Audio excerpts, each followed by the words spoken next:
Shields up, Iron Breakers. We're kind of here coming at you with another video, and today we're going to be taking a look at Astral Chain for the Nintendo Switch. This title was sent to me by Nintendo so that I could give it a look and tell you guys my opinions on it. And I realized that I haven't really talked about Astral Chain all that much in my channel up until this point, and the main reasoning behind that is because of how hard the YouTube algorithm kind of punishes me whenever I do any content that's outside my usual realm of coverage. So whenever I do something that is not related to Dark Souls or Monster Hunter or something in between, pretty much the YouTube algorithm comes down like a ton of bricks and puts my channel on ice for like 2 or 3 weeks by not sending stuff into your sub feed, by not showing my stuff on recommended, etc., etc. And I just wanted you guys to know that I've been excited for this game for quite some time now. I just haven't really been able to talk about it, and I figured I would wait until I at least have some gameplay that I've already played myself and that I can tell you how the game actually feels, as opposed to just reporting on it and getting punished for absolutely no reason, because that's kind of how YouTube works nowadays. In case you guys are wondering, why is Rurikon not covering this thing? That's probably why. Anyways, let's actually talk about the game itself. I'm sorry about that little side note there. I just felt like that had to be said. So what is Astral Chain all about? Astral Chain, to be quite honest, it plays kind of like an 80s or 90s action movie where you play the role of the cop who is kind of like trying to save the world. And I say that in the best of ways because it's not, you know, it doesn't play like, how should I put this? The theme of the game is not like 90s and 80s. It's very futuristic even. But I'm saying like the action sequences, the detective sequences, and all of that stuff in between feels kind of like an 80s or a 90s flick. There's even some references in game in certain dialogues to you know, those days, kind of. And that was something that I personally really liked. I understand that that's not going to gel all that well with everybody, but with me, it's something that I really enjoyed. So the type of game that we have here is, if you guys know about Platinum Games, which is a studio that I personally really like, they tend to do very over-the-top action-like games. So Metal Gear Rising: Revengeance, if you've heard of that. One of my personal favorites, Vanquish, which is a fantastic title. Bayonetta, everybody knows Bayonetta. This is the studio behind all of those games. And Astral Chain was actually something that surprised me because it came in the middle of all of these things that were happening with Platinum Games. Like, they were developing Scalebound, then Scalebound got canceled. Then they were working on this project, Relink Grand Blue Fantasy. Then it turns out that Cygames overtook the development, and Platinum Games is no longer involved with that project. And all of a sudden they announced Astral Chain, which to me kind of felt completely out of nowhere. But this stuff is relevant because a lot of the things that they were working on for Scalebound, I kind of see those reflected in Astral Chain. And I'm saying this as someone who has done some really deep research into Scalebound when that was in development. I'm one of the few people that actually saw that game being played in front of me, okay? I saw a playable version of that game in a presentation, and I was just like, oh man, I really want Scalebound. But anyway, a lot of the stuff that they were working on for Scalebound, I kind of see it here, and we'll get into more detail about that. But basically, this is very much a spectacle fighter in the way that, you know, Platinum Games tend to do their spectacle fighter. The main difference here is that you don't just control your character, you control your character and a legion.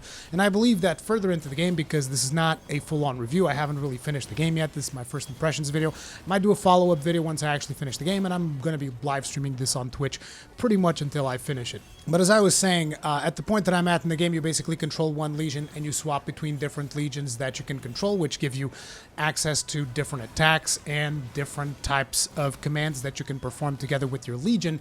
But I was told during a presentation that I attended at Nintendo offices in Portugal that later in the game you're actually able to control like all 5 legions at the same time and your own character, and there's like these different things that you can do with them.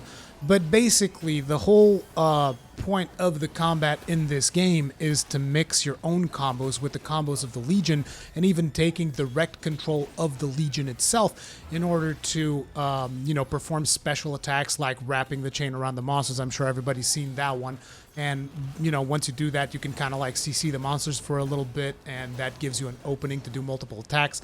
But it feels very satisfying to perform different combos that you can do, because basically you do your own combo, and at the end of the final hit of your combo, you can call in your Legion to perform a special sync attack, and then at the end of that one, if you do your actions properly, you're able to follow that up with another sync attack, and then you can use the skills of the Legion itself, because the Legion also has like a tech tree that you go down and they gain special skills that they can use, as well as even passive abilities that improve your Legion in specific ways that you want. So you're going to get a lot of customization in the way that your Legion works, as well as a lot of customization for your own playable character and all of that stuff. But always the combat is about the balancing between your own player character and your Legion. As a matter of fact, one of the things that I became aware as I've been playing the game and going through the options menus and stuff is that if you do the whole thing where you share a Joy-Con with a friend, you can actually do co-op where one of you will control the Legion and the other one will control the main character, and that has to be a lot of fun. It's just I haven't really had a chance to try that out with my friends, but that seems like it's going to be a blast. But anyways, that should give you a basic idea of what to expect from Astral Chain. We're going to get into a little bit of story details without necessarily spoiling anything, but as per usual with my videos, I want to go over the visuals. And visually, this game is beautiful. Beautiful to the point where a lot of people usually in my Twitch chat were even asking, like, this thing is running on the Switch? What? Like, the game looks amazing. It doesn't run 60 FPS. Don't expect that. It runs 30 FPS. But from a visual fidelity standpoint, I think the game looks really good. Every now and then, there's the occasional frame drop, but nothing really game-breaking. And most of the times, whenever I do get frame drops, it's not in the middle of the action. It might be in the middle of a cutscene or something happening in between combat sequences. Maybe they push the visuals a little bit too hard and the frame drops happen, but during the action itself, it is always solid and it feels great. But again, 30 FPS, that's what you can expect.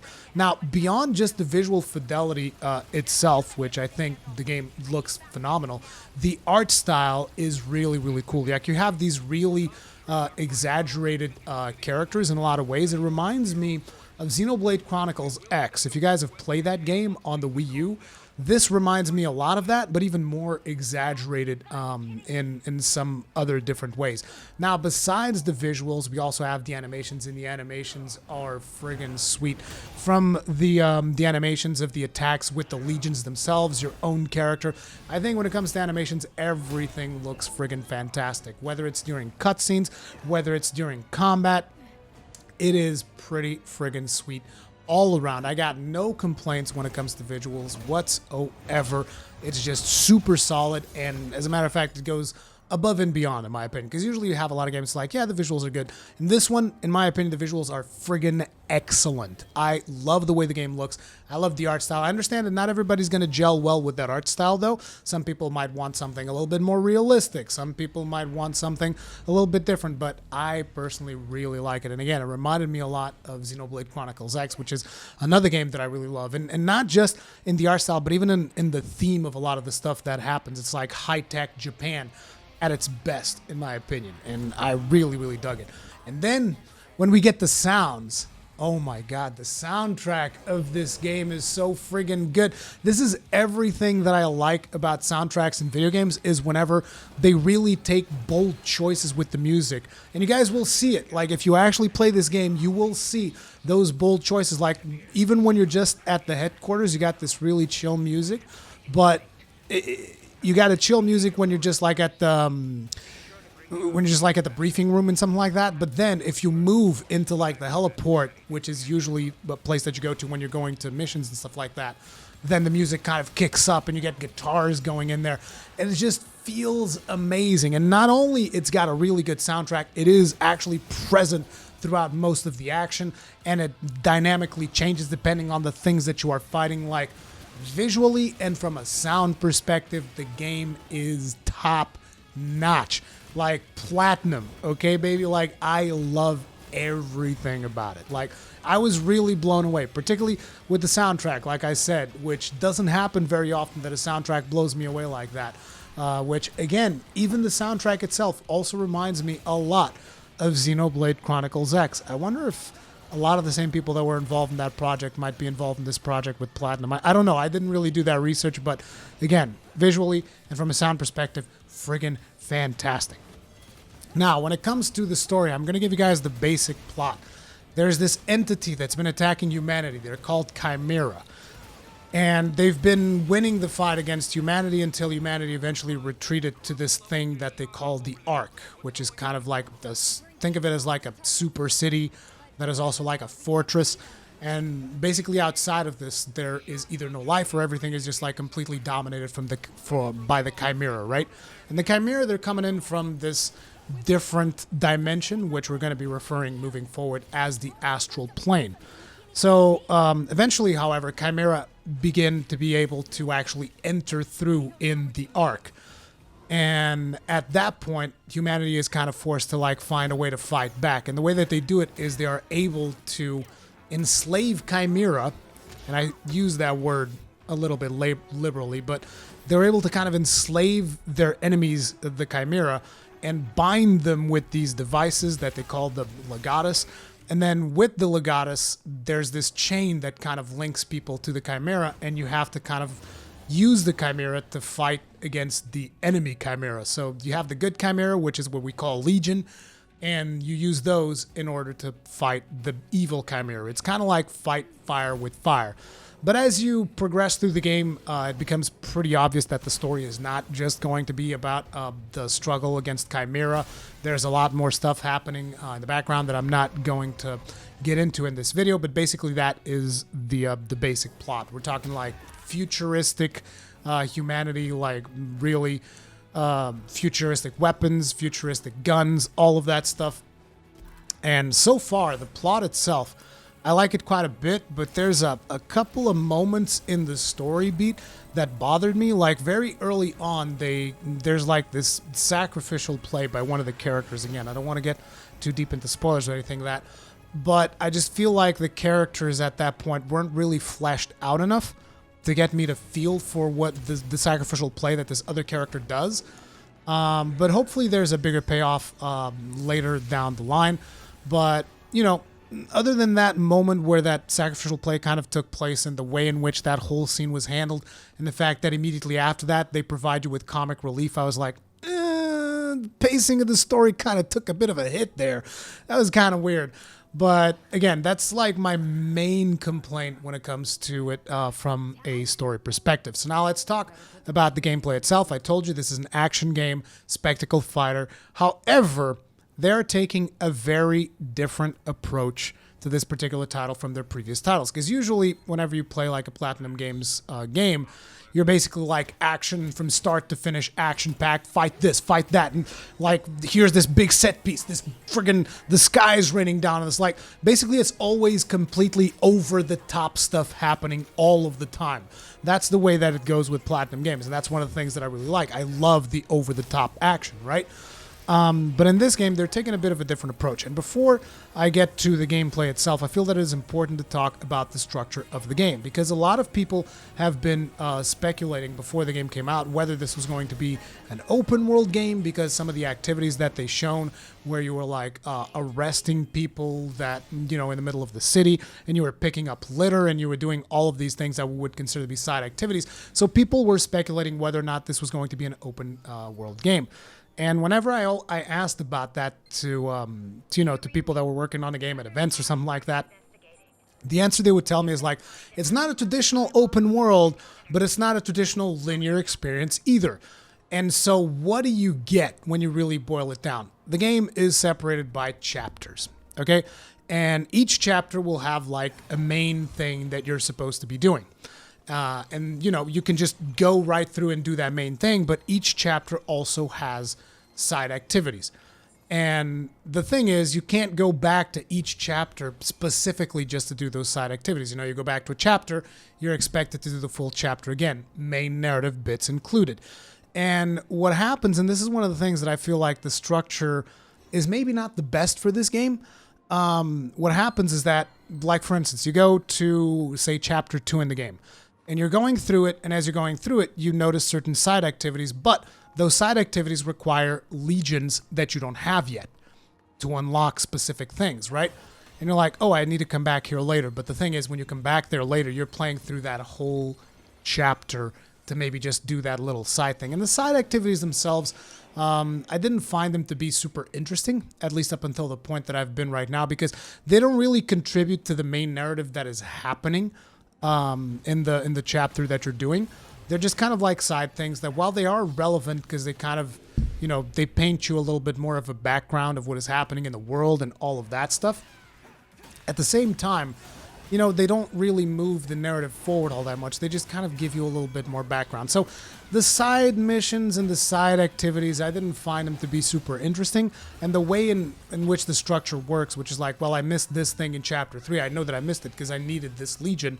The fact that I have to go back and do Chapter 3 all over again to eventually get to that side content that I didn't get to do last time, I didn't really like the structure all that much. Again, bear in mind, like I said at the start of this video, I love this game. I think the game is amazing, but it's got some flaws, and that's what I'm doing here. I'm pointing out some of the flaws that I find with the structure of the game. I almost feel like it would have been easier for them to do just like an open world situation where you could just go to these areas and do the side quests without necessarily engaging in the main narrative bits. But the thing is, the side quests, they happen at different progressions of the main narrative. So say, for instance, the main narrative has like 3 different states throughout the chapter. So like you have the state before you find this person, then you have the state after you find this person, then you have the state while you are running away from a burning building. And during all those 3 states, you might have a bunch of different side missions happening. And you have to like interrupt what you're doing with the main narrative to go and do those side missions. It's a little bit weird, And again, it's not a big complaint. Like, at the end of the day, would I still play the game? Will I still play the game regardless of that? You're goddamn right I will. I'm going to finish the game because I'm enjoying it quite a bit. But that is one of the things that bothers me. And then the other thing is like the way in which each chapter is structured is usually like, okay, so you begin the chapter. They give you a briefing about what you're supposed to be doing during this chapter, considering the events of previous chapters and all that stuff. Here's what we're working on, right? And it usually always begins with an investigation moment where you go out and instead of you actually doing action and fighting enemies and doing all this stuff, you go out and you're like gathering clues. You're interacting with NPCs. You're using the iris feature, which is kind of like a Batman detective mode, to see how certain events played out and to find clues about things that happened. And at the end of it, you kind of like do a facts check where it's like, okay, so let's rebuild this whole thing and figure out what happened here. Oh, the Chimera attacked through this portal. They kidnapped the person over there. And the Chimera was big and it had big hands and all of these things. And then it's like, okay, that means that we can now move on with the narrative and you can actually go into the action bits of it. Which, while I don't have a big problem with that, I also feel that it breaks the pacing quite a bit because you're coming off of these big highs of all of these set piece moments happening at the end of the previous chapter. Because like I told you, this is always over the top action, always crazy stuff happening, really cool combat and all of that. And then it's like when you come from that big high, they're like, and now we need you to go investigate this thing. And you're like, really? Talk to NPCs? And it's like, Platinum, that's not your best content, okay? Your best stuff is the over-the-top action, the investigative parts of it and whatnot.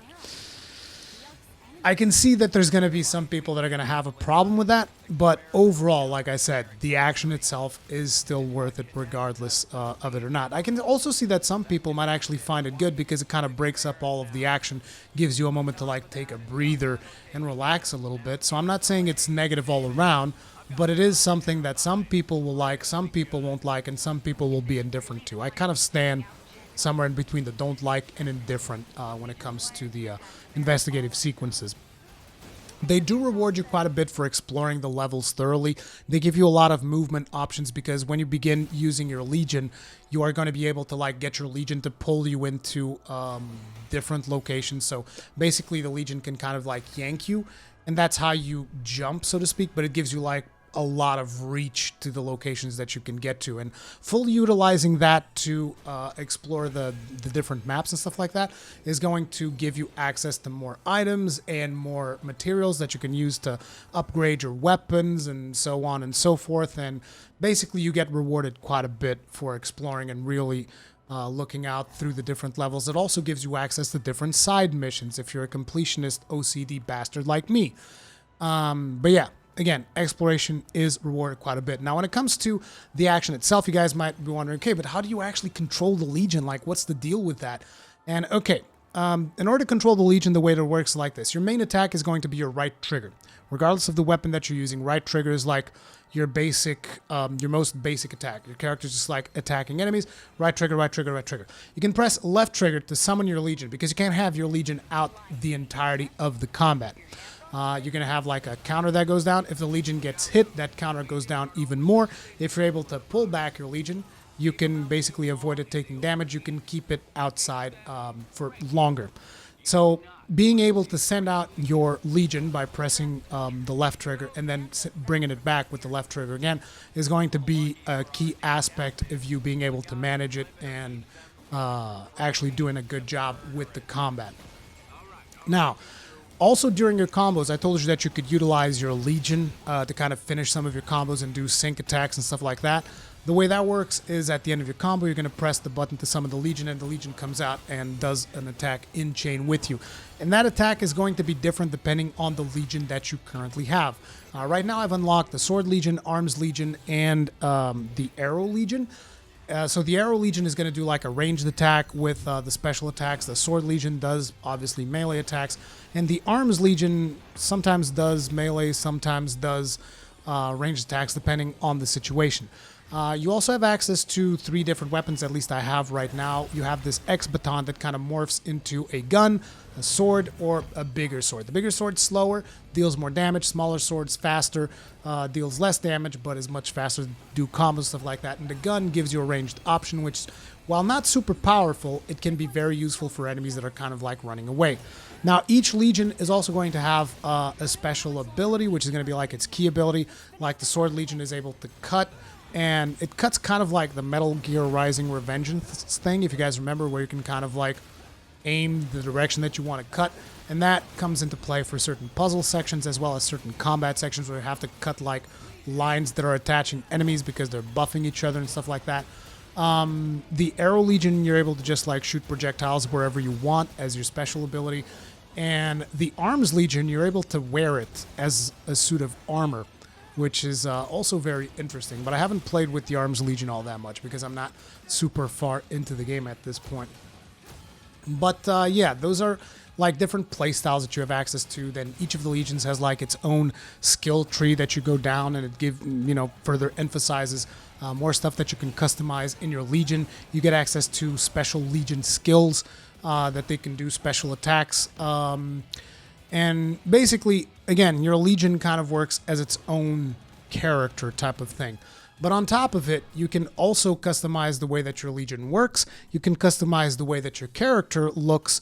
And this is all done in-game. There's no microtransactions, no bullshit, none of that. You can fully customize your Legion. You unlock different colors and stuff like that by doing certain game actions. So that's pretty cool. That's pretty fun to do.